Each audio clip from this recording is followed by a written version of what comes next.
My boyfriend acts as if he can't speak English because he wants to train them like dogs to leave him alone. Can you imagine someone you love, someone you share your life with, meticulously constructing a lie so elaborate, so cruel, that it impacts everyone around you for 2 whole years? Well, that was Raphael, my boyfriend. And the day his carefully built facade shattered into a million pieces at my cousin's wedding? That was a day I'll never forget. For 2 years, Raphael completely fooled my entire family. He pretended he didn't speak English. Yeah, you heard that right. My boyfriend, born and raised in Ohio, with a master's degree in English literature from Columbia. He wasn't even Colombian, by the way, convinced my family he spoke only Spanish. He'd just sit there, nodding and smiling, while my parents tried desperately to talk to him with wild hand gestures and broken Spanish they'd literally learned from a phone app just for him. It was insane. At his job as a marketing director, he spoke perfect, fluent English, dazzling clients and colleagues. But the moment my family walked through the door, he'd suddenly morph into someone who only understood Spanish, acting utterly confused if anyone dared to speak to him directly in English. My sweet, compassionate mother spent hours making flashcards, trying to learn Spanish phrases just to make him comfortable. She'd practice saying hello in English, and he'd just stare blankly, pretending not to understand. My dad, bless his heart, downloaded translation apps, speaking into his phone and then playing the Spanish translation at full volume across the dinner table. Raphael would then, miraculously, finally seem to grasp what was being said. My sister, Felicia, even bought Spanish cookbooks. She thought Raphael was missing food from home, completely oblivious that his favorite meal was a cheeseburger from the diner down the street, which he ordered in perfect English every Tuesday. The irony was suffocating. When I finally confronted him, my blood boiling, Raphael just shrugged. He calmly explained that my family was exhausting. He said pretending not to speak English meant he didn't have to engage in their boring conversations. My mother's constant questions about our relationship? Invasive. My father's political opinions? Ignorant. So the language barrier, he reasoned, saved him from having to participate. He actually, genuinely said he was doing my family a favor by not telling them directly how dull they were. He thought it was a perfect arrangement because they felt good about trying to include him, and he got to zone out during their visits. And my family? They bent over backward for this guy. They hired translators for big family events, spent hundreds of dollars on Spanish lessons, even changed vacation plans to Spanish-speaking countries, thinking it would make Raphael more comfortable. I remember my mother crying to me, tears in her eyes, wishing she could truly talk to him, wishing she could know him better, but blaming the language barrier. My father felt immense guilt for not having learned Spanish earlier in life, apologizing constantly to Raphael through his translation app for only speaking English, conveying his profound shame. Meanwhile, Raphael was laughing about it. He'd tell his friends how gullible my family was, how he'd trained them like dogs to just leave him alone. That's when something inside me snapped. I decided Raphael needed to experience what a real language barrier felt like. My revenge started small. I casually mentioned to his Italian mother that Raphael had been taking intensive Italian lessons to connect with his heritage. She was over the moon. She started calling him daily, speaking rapid Italian, while Raphael, who didn't speak a single word of it, fumbled desperately to respond. She'd get frustrated, lecture him about forgetting his roots, and even signed him up for Italian citizenship classes that required language proficiency. It was glorious to watch. Next, I subtly informed his boss that Raphael had listed fluency in Mandarin on his resume years ago. His boss immediately assigned him to lead negotiations with a critical Chinese client coming to town. Raphael tried to explain he didn't speak Mandarin, but his boss just pulled up his old resume. Busted. He had to admit he'd lied, which made his boss question everything else. He was assigned a translator, but Raphael had to pay for it out of his own salary. Justice was slowly being served. But the main event? That came at my cousin Brooklyn's wedding. All my extended family would be there. I told everyone that Raphael had been taking intensive English classes and was finally ready to communicate properly. I said he was a little embarrassed about his accent, but wanted to thank them for their patience. My family was beyond excited. They couldn't wait to finally talk to him. At the wedding, everyone naturally approached Raphael, eager for English conversations. When he tried his usual blank stare, I announced, loud enough for many to hear, that he was just being shy about his English, but he'd been practicing his speech for weeks. Then, with a sweet, innocent smile, I called him up to the microphone. Everyone wants to hear you thank the family for their support, Raphael. I beamed. He stood there, frozen, visibly trapped. Admitting he'd been lying for 2 years, or giving a speech in perfect English, and revealing the truth. He started speaking in broken English, attempting to fake an accent, struggling dramatically. But my uncle Vikram, a linguistics professor, was not fooled for a second. My uncle called him out right there, publicly, in front of everyone. That's not how Spanish speakers sound when learning English, he stated calmly, his professor voice cutting through the chatter. This young man is clearly a native English speaker pretending otherwise. Raphael tried to maintain the act, but my uncle started asking specific questions about Spanish grammar, questions Raphael couldn't answer because, of course, he'd never actually studied Spanish. The truth spilled out when my uncle asked him to explain a simple Spanish phrase, and Raphael gave a completely wrong translation. He started to sweat profusely. I watched him stand there, frozen, as dark patches spread across his shirt collar under the venue lights. Uncle Vikram, arms crossed, his professor face firmly in place, waited. Raphael had just translated "Me gusta mucho" as, "I am very happy to be here." Any actual Spanish speaker knows it means, "I like it very much." The wedding guests shifted, a collective uncomfortable rustle of fabric, throats clearing.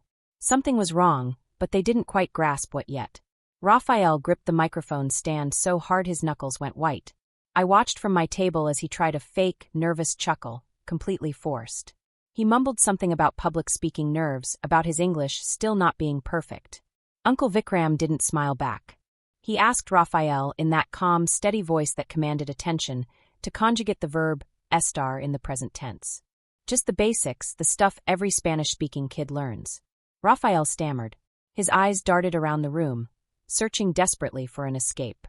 He began, "Esta," then incorrectly said, "Estin." My uncle's face, initially curious, shifted. It was the look he gets when he catches a student plagiarizing.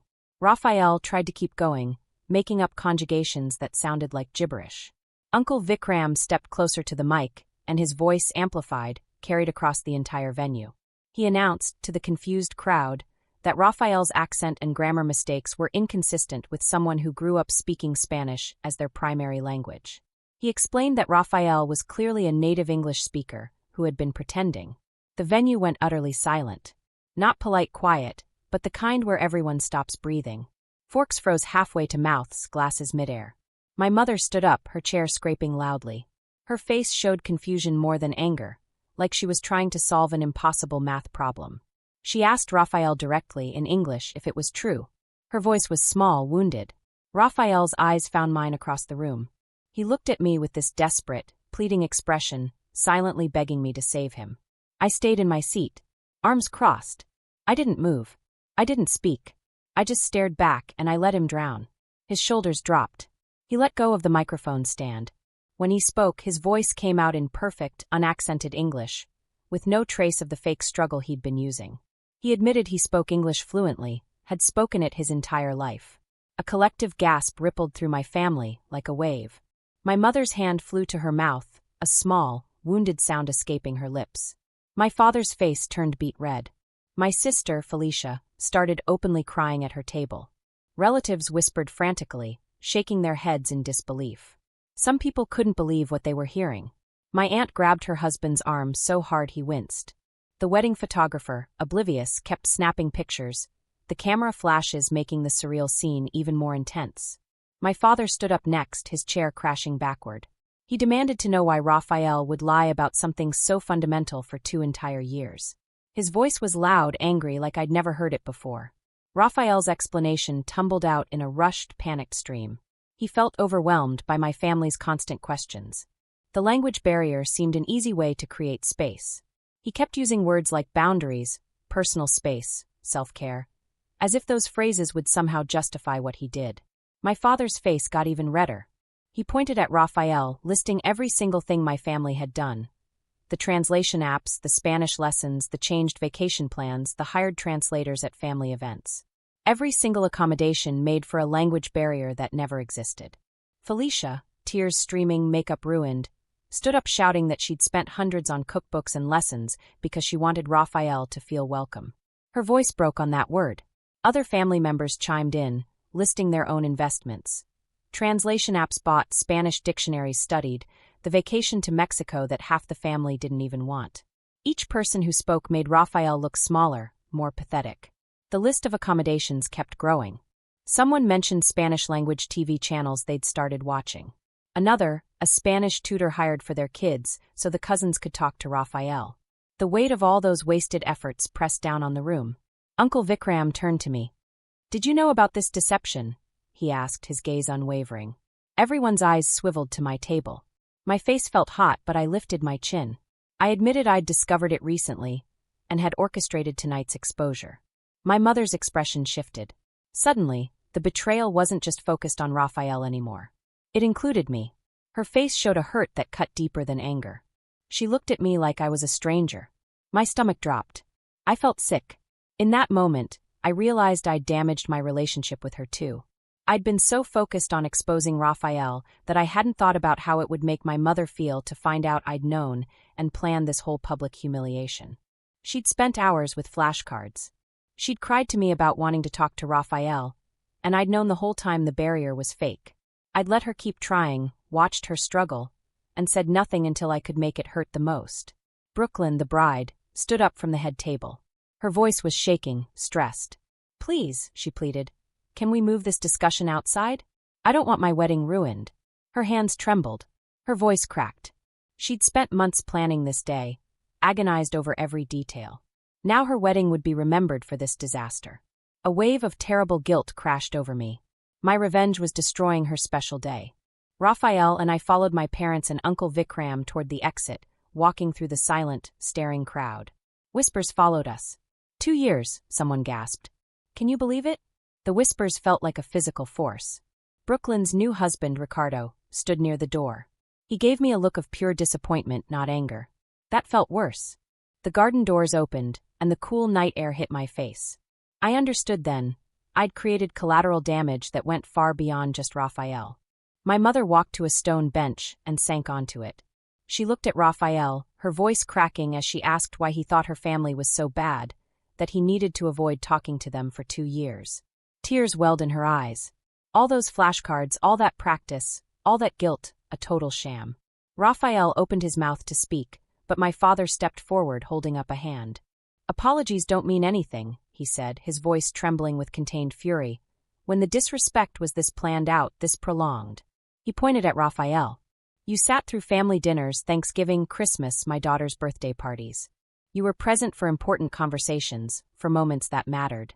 And the whole time, you were secretly laughing at everyone for trying to include you."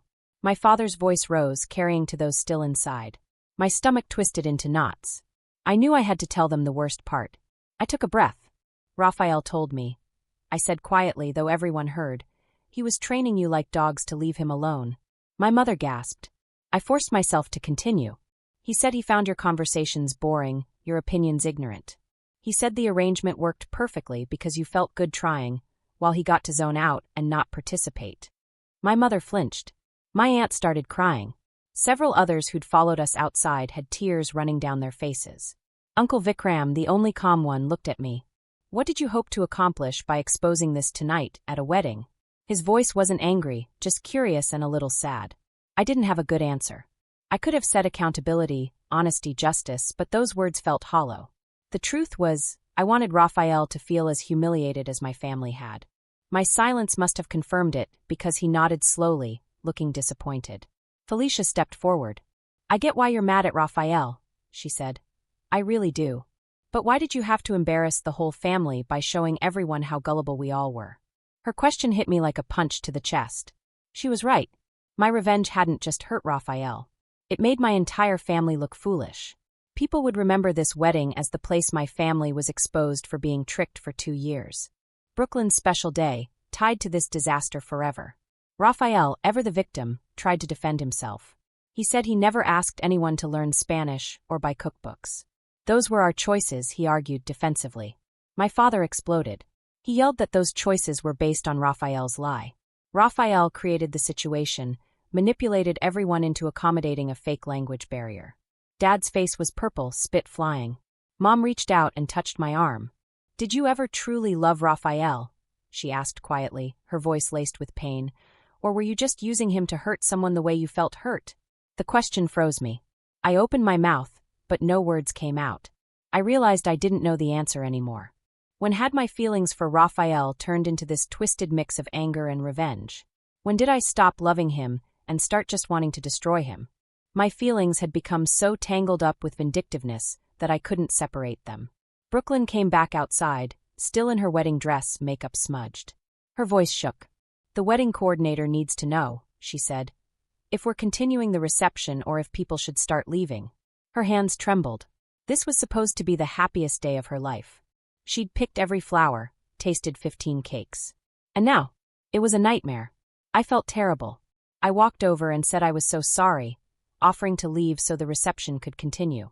She looked at me for a long moment, then just said, "Okay." She accepted my offer to leave, but also said she was disappointed in both Raphael and me. Disappointment. It hurt worse than any yelling. Raphael and I walked toward the parking lot. Neither of us said anything. The only sounds were our footsteps and the distant music from inside. We got to the car, unlocked it, and got in. Raphael stared straight ahead. I gripped the steering wheel.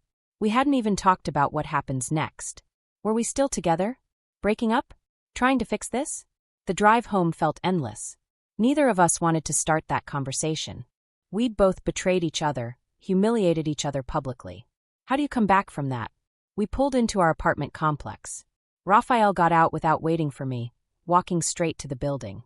I followed, hearing drawers opening and closing inside. He was pulling a duffel bag from the closet, throwing clothes into it without folding.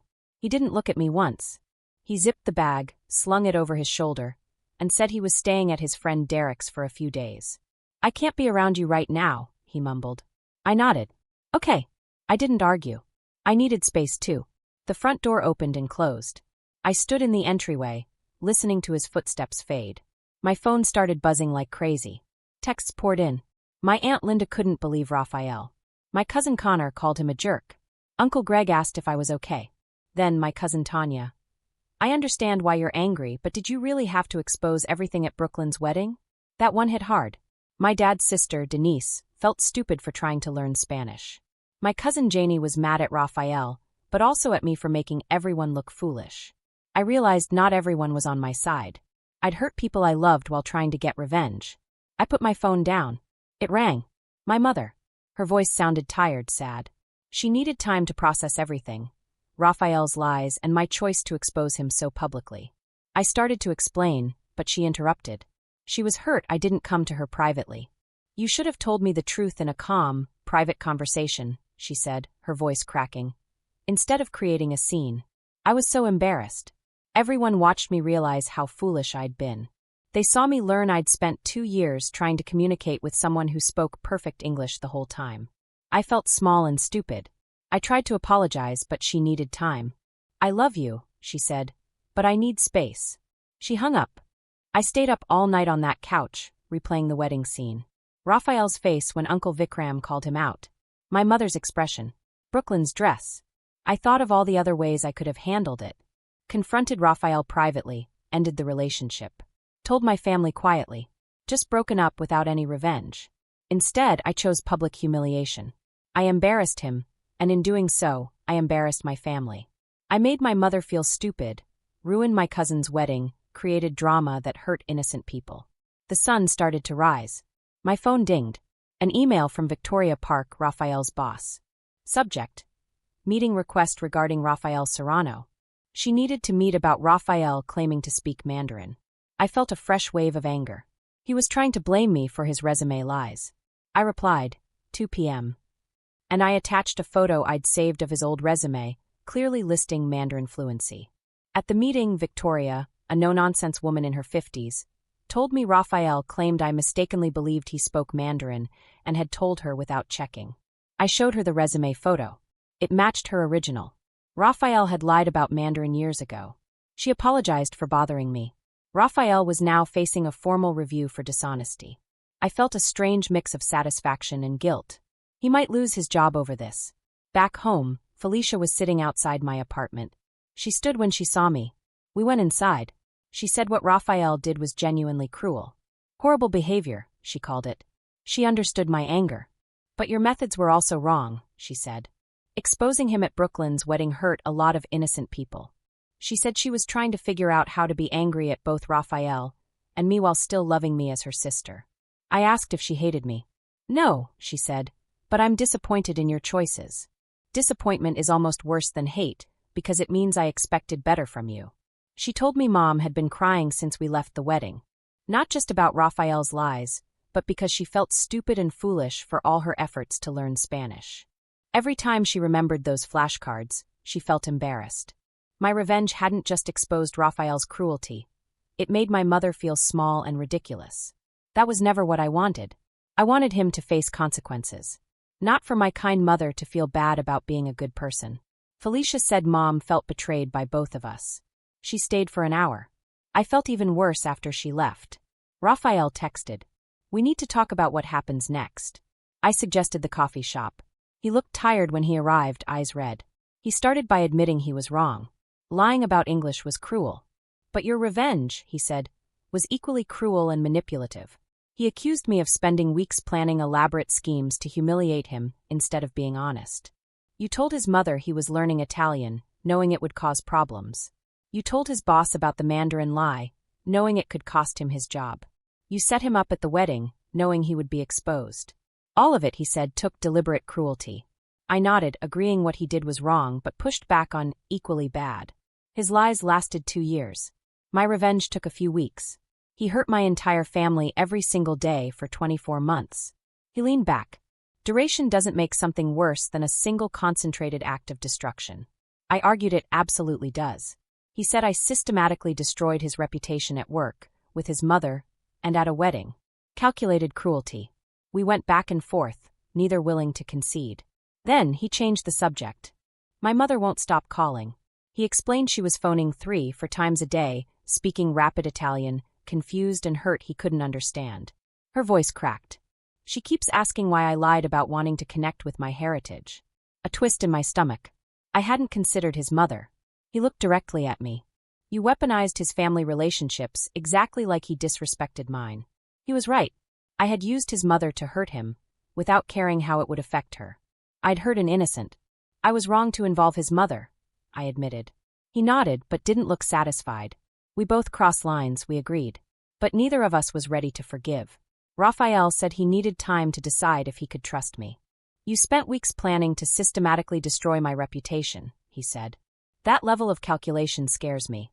I told him I needed time to decide if I could respect him after learning his true feelings about my family. The training them like dogs comment keeps playing in my head, I confessed. I can't unhear it. We agreed we both needed space. He'd stay at Derek's. We finished our coffee in silence and left separately. Uncle Vikram's email arrived. We need to talk about what happened. He was glad the truth came out, but concerned about my willingness to orchestrate public humiliation. He explained that revenge that hurts innocent bystanders isn't justice. It's just creating more harm. He detailed how my revenge caused collateral damage. Brooklyn's ruined wedding, family gossip, my mother's public embarrassment. He understood my anger, but wished I'd come to him or my parents privately. I love you, he wrote, but I want you to think carefully about the kind of person you want to be. I closed my laptop, feeling worse than ever. Brooklyn called. Her voice was tired. Guests were calling, messaging her about Raphael. People were gossiping about the drama instead of her marriage. My wedding will be remembered for Raphael getting exposed, she said, voice shaking, instead of my special day. I apologized profusely. I offered to pay for new photos, contribute to their honeymoon. She appreciated the gesture, accepted the honeymoon contribution, but added, "Our cousin relationship will need time to heal." My father texted, asking to meet for lunch. He told me he understood my anger. Raphael's deception was cruel. But then, he said he was disappointed that I chose public spectacle over family dignity. My face burned. I hadn't expected his disappointment. The way you exposed Raphael, he said, made our family look foolish in front of everyone. I started to defend myself, but he held up a hand. I raised you to handle conflicts with more integrity. He listed better ways: private confrontation, telling parents quietly, simply breaking up. Instead, he said, you chose humiliation and spectacle, which reflects poorly on your character. His words hit hard.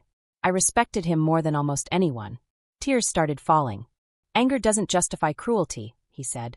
You hurt your mother, you hurt Brooklyn, and you hurt yourself by showing everyone a vindictive side of your personality. I told him I let anger control me. I wanted Raphael to feel as small and foolish as he'd made my family feel. Dad squeezed my hand. That's human, but not admirable. You need to make better choices. Over the next few days, the gossip machine churned. Raphael was telling his version, painting himself as a victim of my manipulation. His friends thought I'd gone too far. Some of his coworkers agreed. Others thought he deserved it. I wanted to scream, to post screenshots, to tell everyone about training them like dogs. My fingers hovered over the keyboard. But Dad's words echoed. What kind of person do you want to be? I deleted the draft posts. Instead, I focused on reaching out to family individually, apologizing for my role. Some forgave me immediately. Others took time, or never replied. I had to accept that some relationships would take a long time to repair. 3 weeks after the wedding, Mom agreed to coffee. We hugged, but it felt stiff. She said she felt betrayed twice. By Raphael for the lies, and by me for not trusting her enough to handle the truth privately. She said she would have believed me if I just told her what Raphael had said. She didn't need the public exposure. Watching everyone realize how foolish I'd been, she confessed, voice cracking, was one of the most humiliating moments of my life.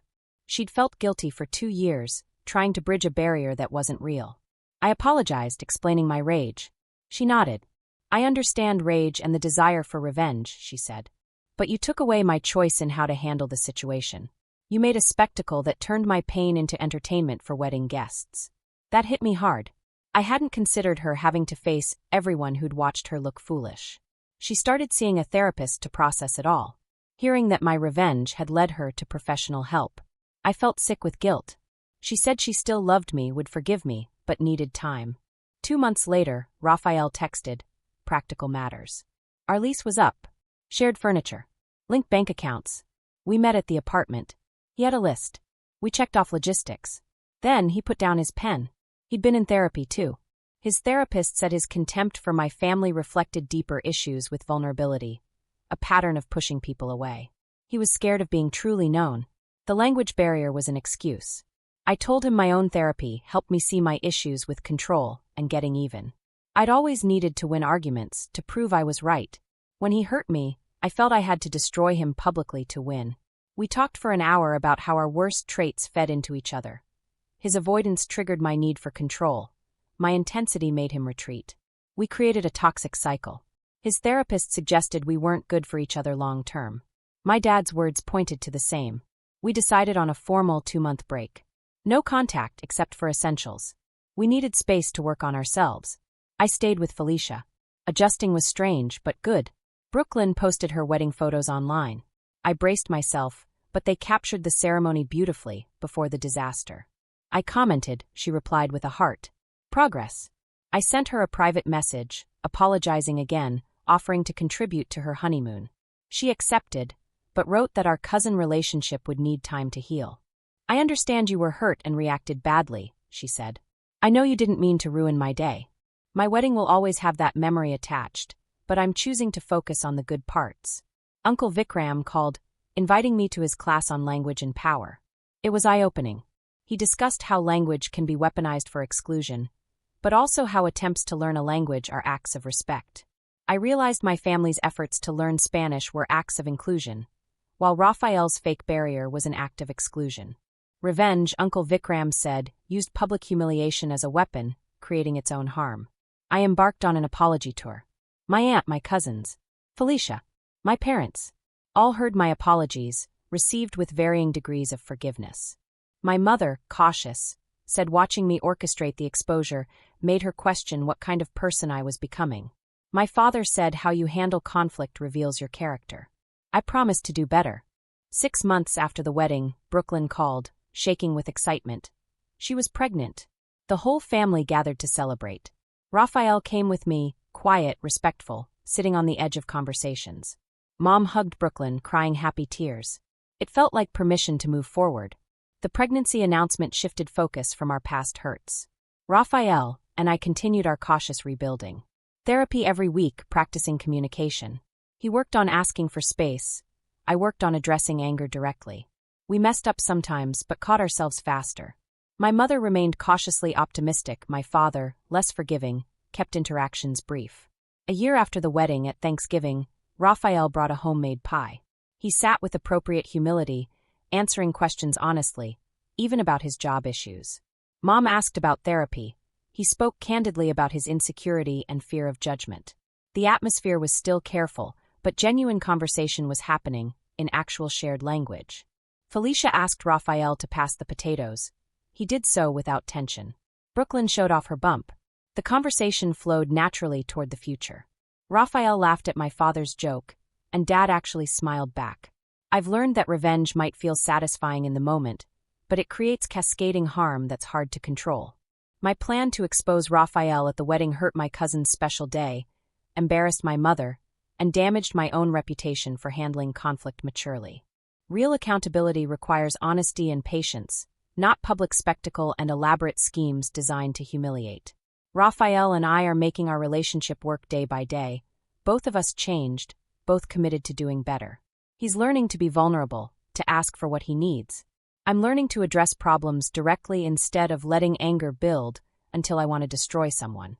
My relationship with my family is stronger now because we've all been honest about hurt and forgiveness, even though it took a disaster to get there. My mother recently told me she's glad the truth came out, but wishes I'd trusted her enough to handle it privately. She's right.